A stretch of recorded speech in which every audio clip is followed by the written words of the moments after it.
everyone, welcome to Fox News at Night. I'm Shannon Bream in Washington. The president and special counsel Robert Mueller. One GOP lawmaker says there is zero chance the president fires Mueller. He joins us live in just minutes.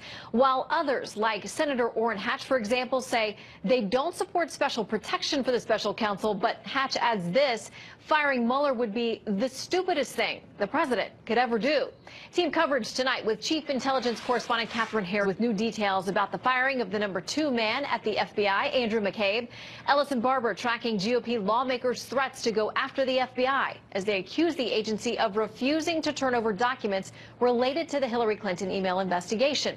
But we begin with Chief National Correspondent Ed Henry on an aggressive new addition to the president's legal team. Good evening, Ed. That's right, Shannon. Breaking tonight, I've spoken to people close to the president who are worried that while the obstruction of justice phase of special counsel Robert Mueller's probe might have been petering out, now this more aggressive approach with Mueller by the president and his legal team could spark a whole new round of combat that actually reignites the investigation. 1 week after the president tweeted he was happy with his legal team, he has now hired the tough attorney Joseph DeGeneva, someone with a sterling reputation in part because he served as an independent counsel probing whether or not the George H.W. Bush White House broke any laws when officials got caught searching then-candidate Bill Clinton's passport files. DeGeneva won praise for looking at the facts and declaring while the dirt digging by the Bush aides was sloppy, it was not illegal and not worth the time and expense of such a big investigation.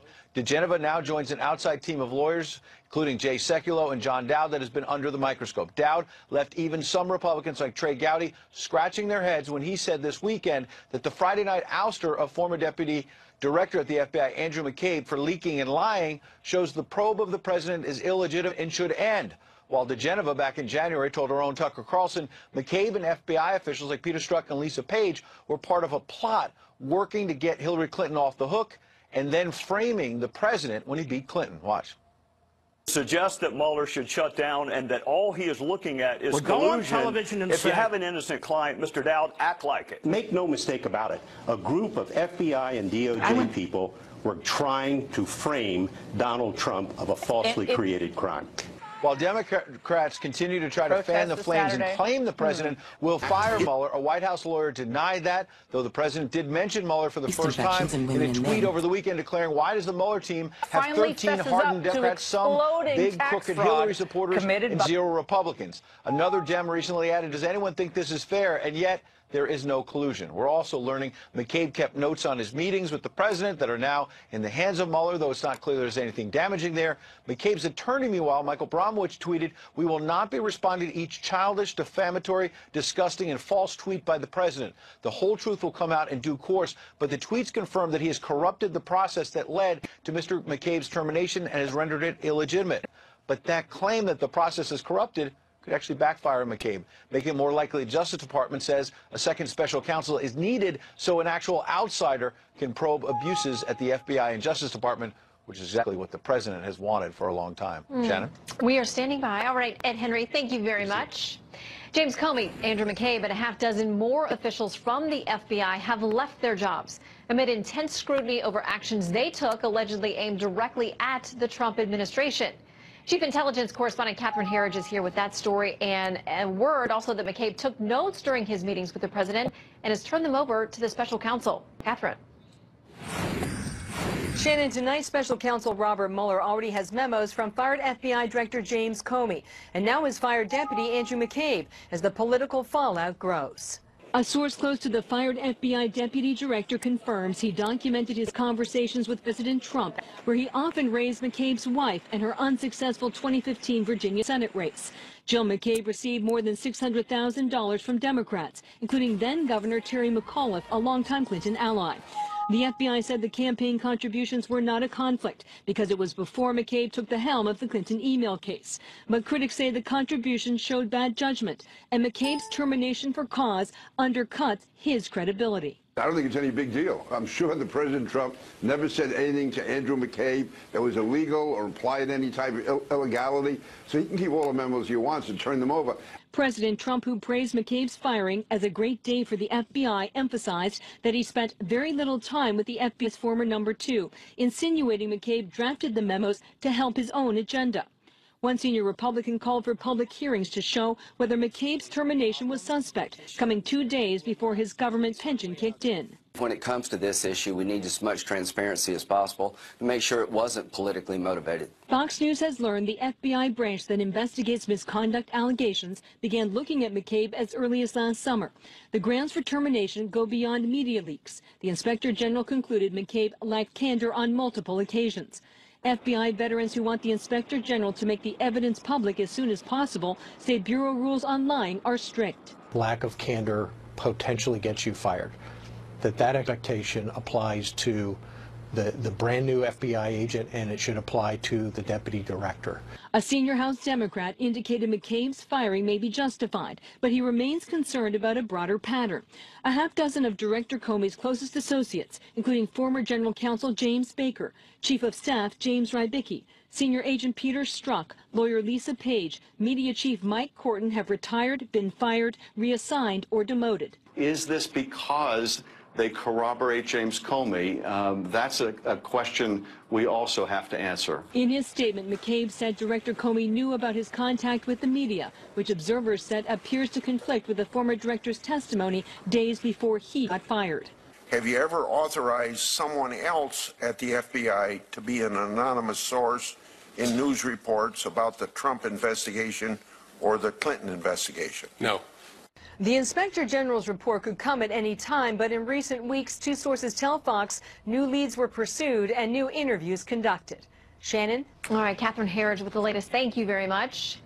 Well, the top Republican on the House Judiciary Committee is threatening to subpoena the Department of Justice for documents on the Clinton email probe. The threat comes in the wake of the firing of Andrew McCabe and what some are calling plots among the highest levels to protect Hillary Clinton.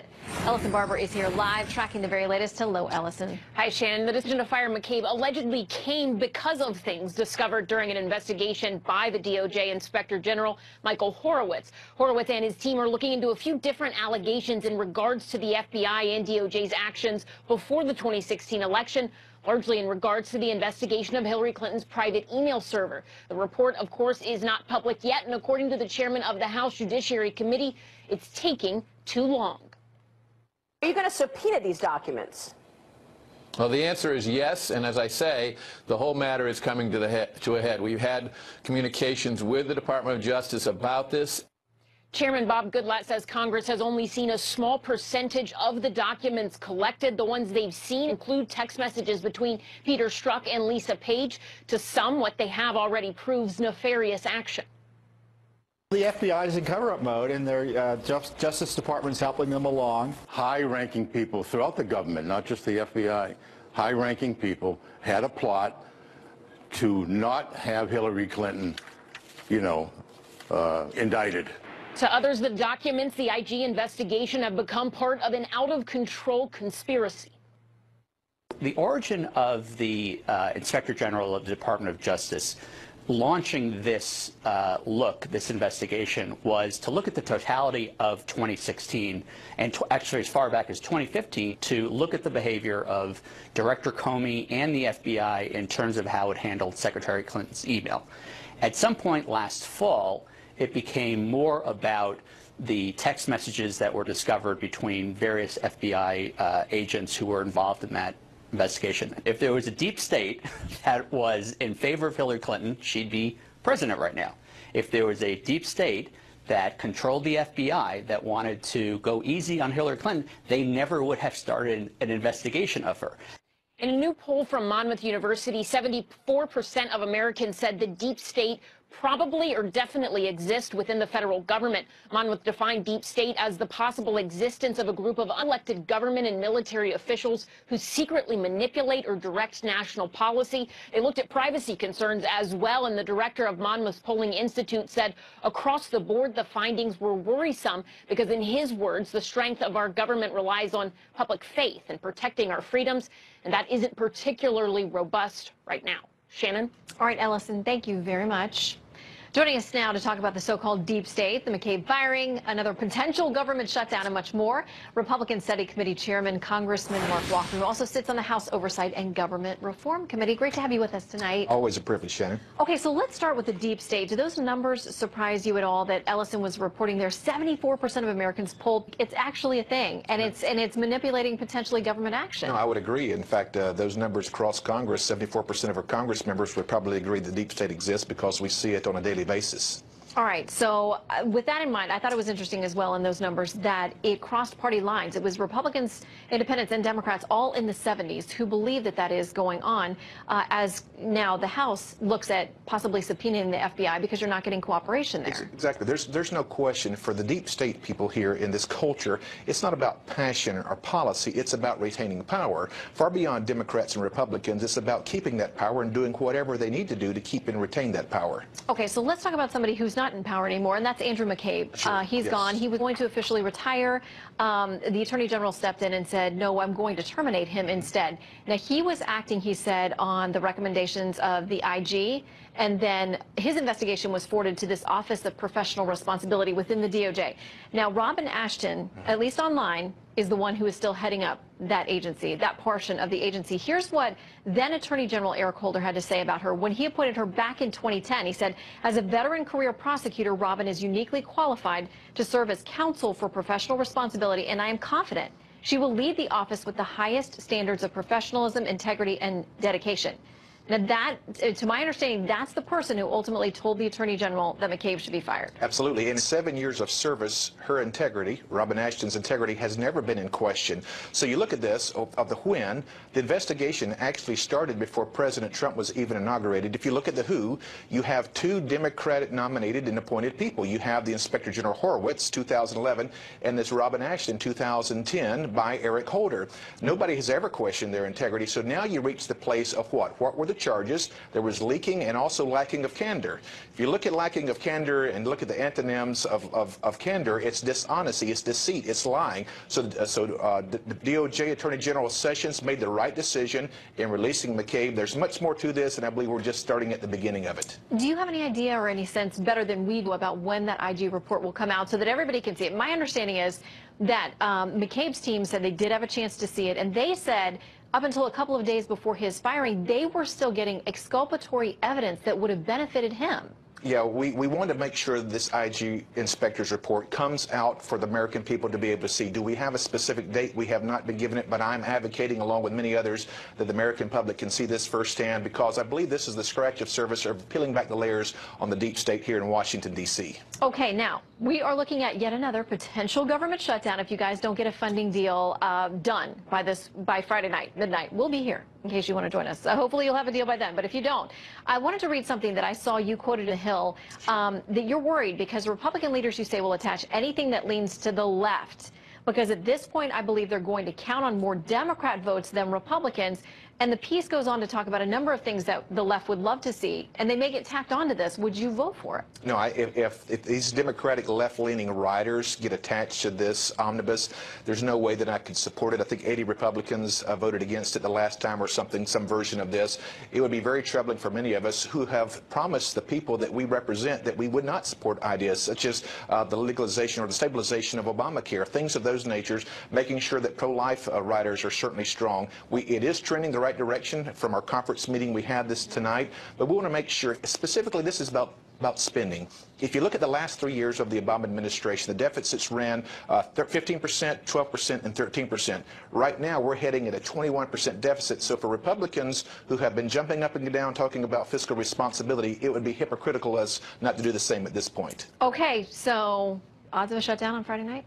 I will say 10%. How about that? Okay, Yeah, all right. low. We will see if your prediction comes true. Congressman, great to have you with us. Thank you, Shannon, and congratulations on the great February, best month ever, I hear. Thank you very much. We're you know, working hard every night, and thanks to you and other great guests who join us. Thank you. All right, we'll have highlights from President Trump's trip to New Hampshire, featuring everyday Americans with powerful stories to tell. The president also provoking outrage from some locals incensed over his latest comments on sanctuary cities. Stick around for a live report on that.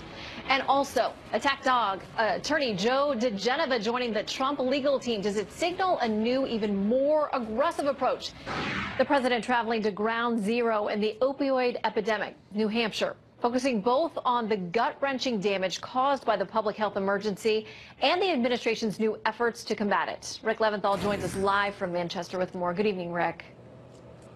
Good evening, Shannon. The death rate from drug overdoses in New Hampshire is double the national average. In fact, 70% of the calls that firefighters answer are not for smoke and flames, but for medical issues, primarily drug overdoses. And that's one reason why the president made the Manchester Fire Department his first stop this afternoon to get a first-hand look at their Safe Station program, where addicts are invited to come here before they OD and get fast-tracked into a drug treatment program.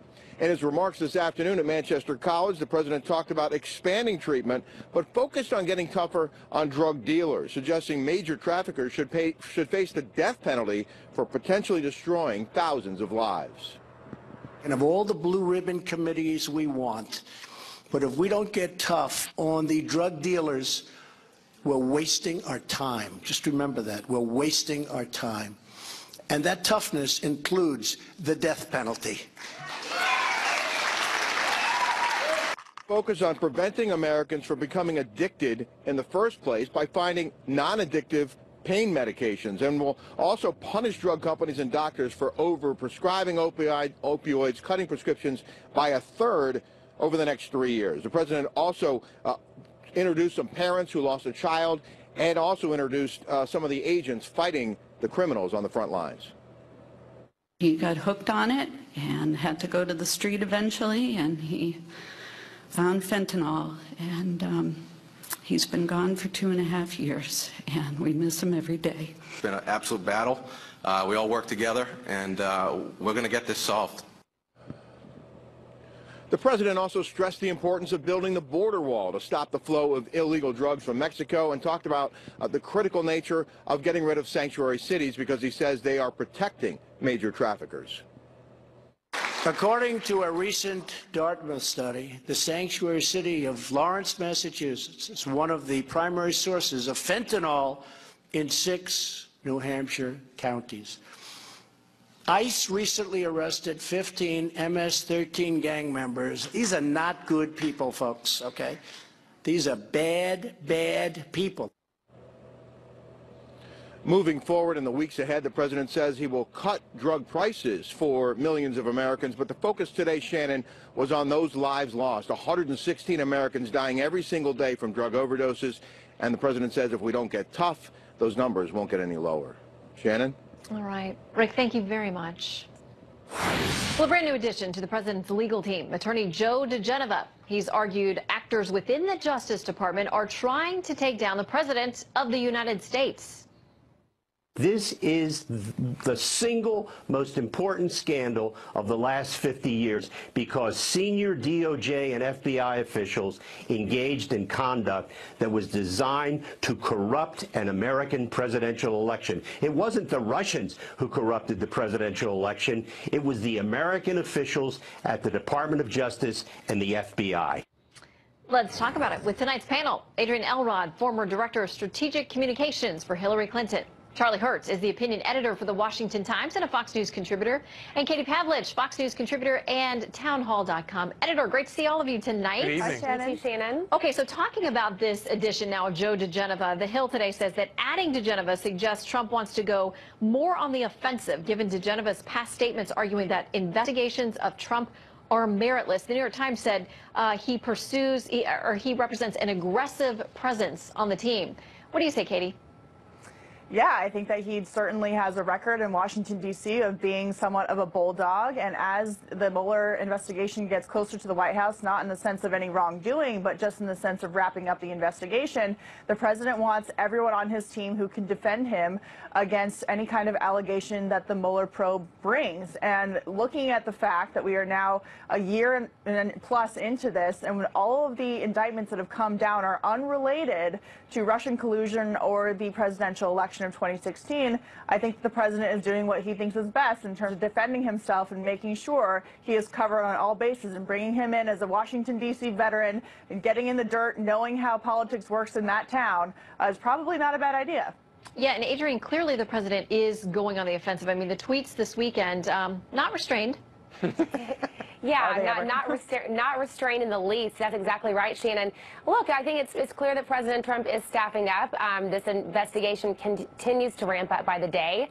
He's obviously adding more to his legal team, and he's adding somebody who agrees more ideologically in his views that there is a deep state that exists within government. So it's no surprise that he's adding attorneys. This also may have to do with the fact that John Dowd made controversial comments this past weekend about hoping that Rosenstein will end the Mueller investigation now that McCabe is gone. So, you know, there's no telling exactly why he's doing this, really, but it does seem that a lot of this has to do with the fact that the investigation is ramping up. Well, and Charlie, someone argued that they think the investigation is winding down. We don't know, because we're all in the dark kind of waiting for this thing. But you had a piece out yesterday where you talk about the fact that you think that this Mueller investigation, the questioning of Trump's legitimacy, whether he colluded with Russia, all of this, you think you called it a trap that was set before he was even elected. Well, certainly, at the very least, it's a new standard for a president. You know, it used to be, or we've for a long time all agreed upon the way we elect a president, and now we have a new standard for this president, and that is after he gets elected, after he wins the Electoral College, after he wins the primary, after he wins 60 million plus voters votes, we're going to now launch a bogus investigation into everything under the sun that has no limits, and we're going to let the FBI, we're going to let these career investigators, you know, and I'm not criticizing the FBI in general, but we're going to let these people conduct sort of a background check to tell us whether or not this can be our president. It's patently absurd, and no way to run elections. All right, I want to get all of you to respond to these job offers that were floated by Democratic lawmakers for Andrew McCabe, because, you know, as a result of him being fired, it's potentially he's going to lose a big chunk of his pension, if not all of it, unless he obtains other federal employment. I don't know the details, but, you know, there's some speculation that these job offers might be a way to solve that problem from him. One of them came from Congressman Gutierrez, tweeting this: to Andrew McCabe, if you need a federal job, call me on Monday. I am serious. We have to stand up to bullies like real Donald Trump and Jeff Sessions. Hashtag resist, twill, Andrew McCabe fired, hashtag stand up to bullies. You know, it goes on and on. So Charlie, I'll start with you. What do you make of it? Well, just if you ask me, it goes to show just how politicized the whole thing has been from the very beginning. It has nothing to do with justice. It has nothing to do with finding out about Russia's involvement in the election. It has nothing to do with any of that. We could have done all of that in a very nonpartisan way. What it really has to do with is people want to go after Donald Trump, and it's truly a weaponization of the FBI. And of course, they were all far too many people in the FBI were far too willing to go along with that weaponization, and so we wind up with this, where you have a guy tossed out for apparently lying to FBI officials and then lying to Congress about it, and then people in Congress are scrambling to give him a job. It's insane. Okay, I need to get quick reaction from Katie and Adrian on that issue of these job offers. Adrian, first to you. Yeah, look, I mean, I think that this is obviously a way for, Seth Moulton and some of these guys to get a little bit of press. I don't know if they're necessarily saying that this is in jest or if they're truly meaning it, but you know, the real issue here is, first of all, we don't know why exactly McCabe was fired. I mean, we know that Jeff Sessions fired him. We have not seen the IG report that came out because it has not come out yet. But this was recommended, his firing was recommended by the Office of Professional Conduct, which is an independent agency within the Department of Justice. So, you know, we got to see what happens and see what happens when this comes out. But I do think that some of these guys, Seth Moulton, some of these Democrats who have said this, think that perhaps it was a cheap shot that Andrew McCabe was fired 36 hours before he would have received his full pension. Okay. Well. Okay, Yeah. Katie, quickly to you.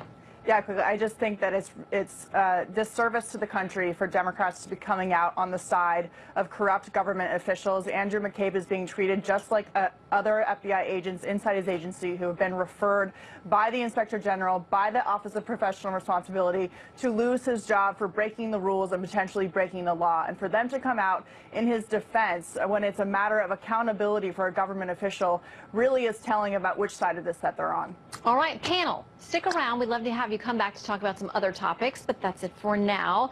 In the meantime, a city in fear Another bombing in Austin, and this one is more sophisticated. What will it take to crack the case? We've got a live report from Texas.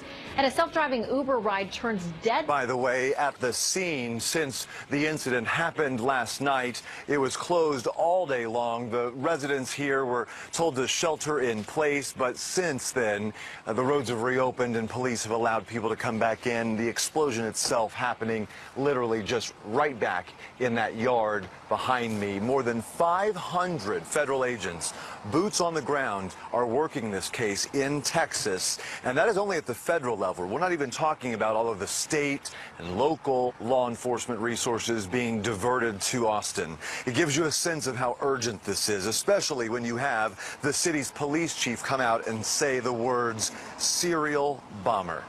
There was visible concern on Chief Brian Manley's face when he informed the press at a news conference today that last night's bomb was more advanced than the previous three, complete with a tripwire and hidden along a fence in this normally quiet neighborhood, meaning it was put there randomly, police say, to detonate on whoever reached it first. I will reach out to the suspect or suspects and ask that you contact us, ask that you reach out to us, communicate with us so that we can put this to an end. There are innocent people getting hurt in this community, and it needs to come to a stop. The last thing we want to have is another injury or another death in our community. So to refresh your memory on the timeline here, March 2nd is when this all began in Austin. That's when the first explosion happened. It killed a man when he opened an unidentified package that contained a bomb and had been left on his front doorstep. 10 days later, across town, similar parcels showed up at 2 homes and exploded. A second victim died in one of those blasts, and 2 others were critically hurt. Last week, there was some talk that there was a potential hate crime going on here, or that minorities were targeted because the victims were African American or Hispanic. However, police now say, with what happened here last night, that is out the window, because this was, again, they believe, put here randomly and not intended to target anyone specifically, just to do maximum damage. The 2 people injured here, Shannon, still in the hospital recovering tonight. Back to you. All right, Casey, thank you very much. They're live on the scene for the updates. Sure. Well, Uber has been at the forefront of developing self-driving technologies, but the company's recent road tests of driverless cars have come to a screeching halt because of a fatal collision in Arizona. Trace Gallagher has more on the story. Trace? Shannon, when it comes to autonomous cars, Arizona has been very accommodating, and that's why the driverless car industry has flocked there to test their vehicles. And while Arizona does allow self-driving cars to operate without a human in the driver's seat, in this case, there was somebody behind the wheel in case something went wrong.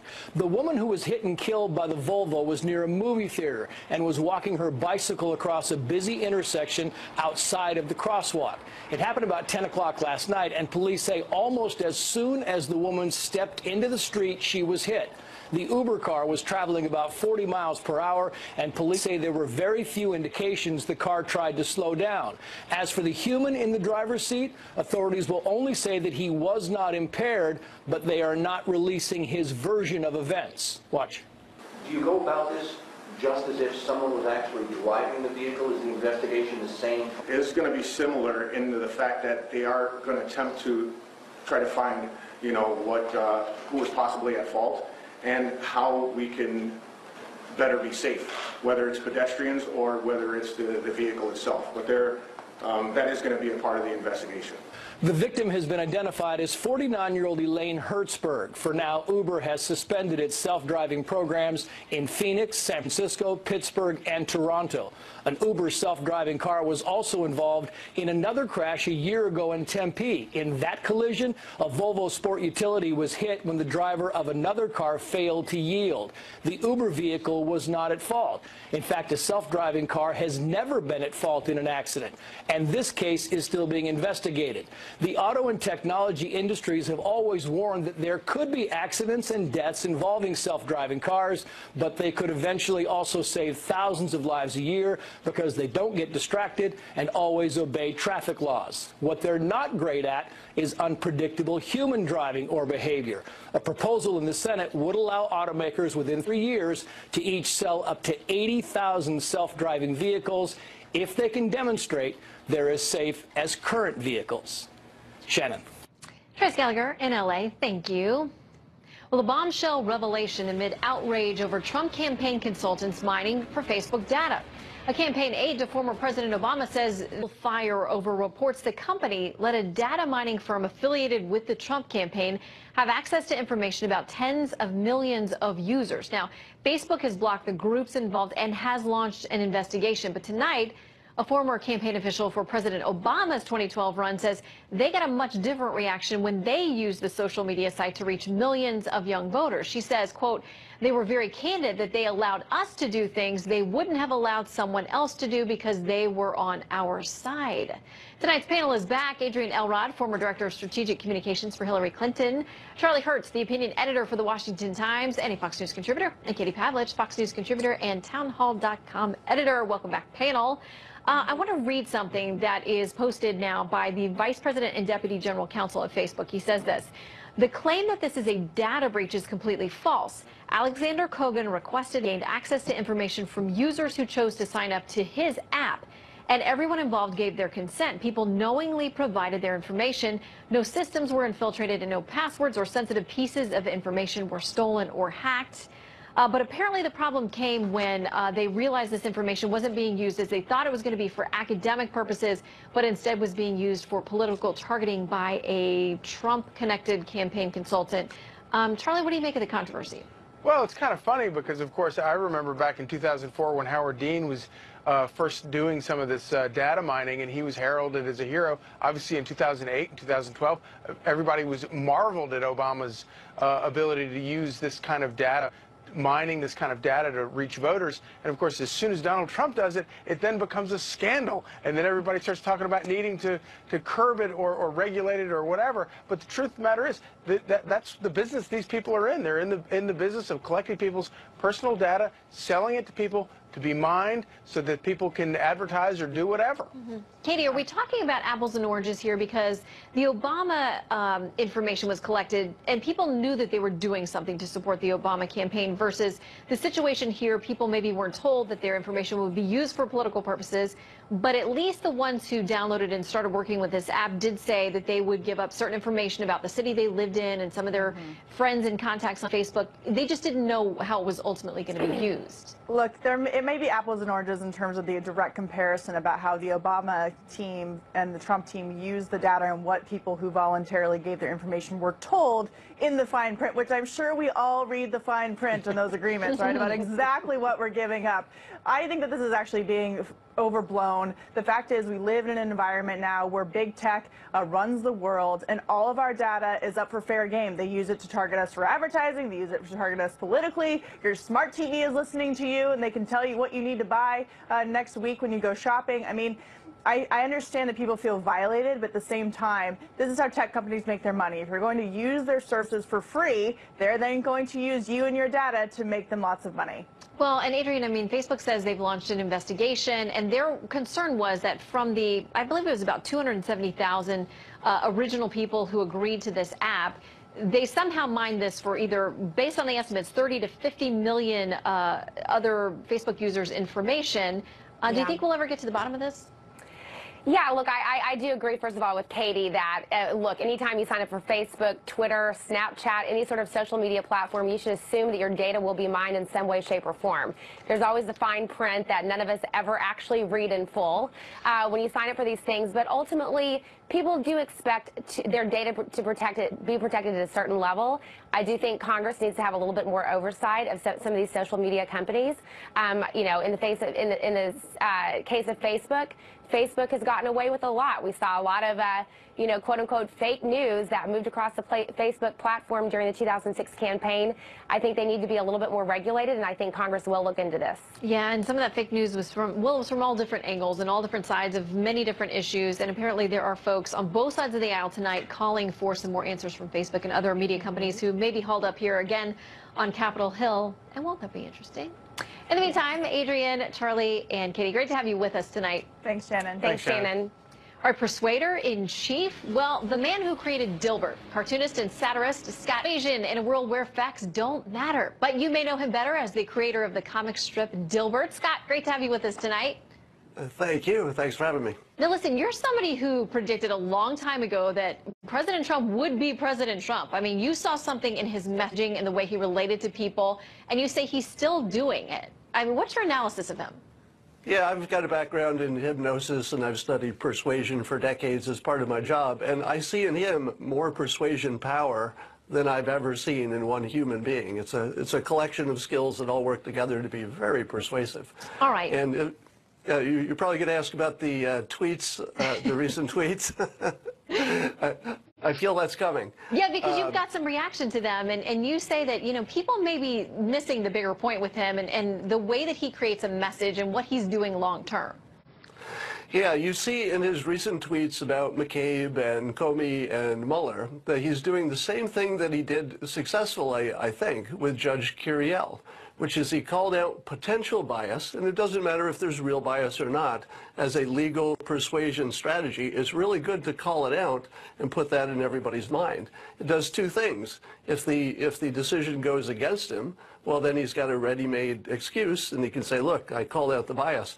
But in the legal system, and you see this with the Mueller investigation, as you saw it with Judge Curiel, there are a number of decisions, always, that go in this gray area and could go either way. And when you put that much pressure on somebody to say, it looks like you might be biased, and that's what he's doing with the case of, you know, you see McCabe and Comey and Mueller all being lumped together for this lack of credibility persuasion. So no matter which way it goes, he's got a little bit of safety there, because he could say, well, they were biased. But more importantly, they probably will be making decisions, Mueller in this case, that could go either way, and this puts a lot of pressure on him to not even have the appearance of bias. So it's really solid persuasion, even though it's making people pretty excited. It is, on both sides of the aisle, on both sides of all of these issues. It was interesting to me in a review of your new book, from a piece, reading into it, it said this. It says, among the drivers of human decision-making are reality filters like confirmation bias, with which we interpret new data to uphold what we already believe. And then they quote you from the book saying, confirmation bias isn't an occasional bug in our human operating system. It is the operating system. So with that in mind, is there any room for persuasion now? Yeah, persuasion is pretty much all that's happening. You know, we humans ignore facts, but we think we don't. So the great illusion of life is that we're rational beings making rational decisions most of the time. But when you become a hypnotist, the first thing you learn is that that's backwards, and that mostly we're deciding based on our team, our feelings, our emotions, irrational reasons we make our decision, and then we rationalize it no matter how tortured that rationalization is. Well, the idea of hypnosis and persuasion, it's fascinating. The book is really interesting. And for people who want to watch you on Twitter, that's a lot of fun. And also, you break down the president's tweets and do a lot of your own videos that are very interesting. So I didn't know that you did that, but you're multi-talented. So thanks for dropping in on us, Scott. Great to meet you. All right, thank you. All right, Putin wins re-election. No surprise there. But did his supporters actually, I mean, for real, stuff the ballot box? Well, we report. You decide. It's next.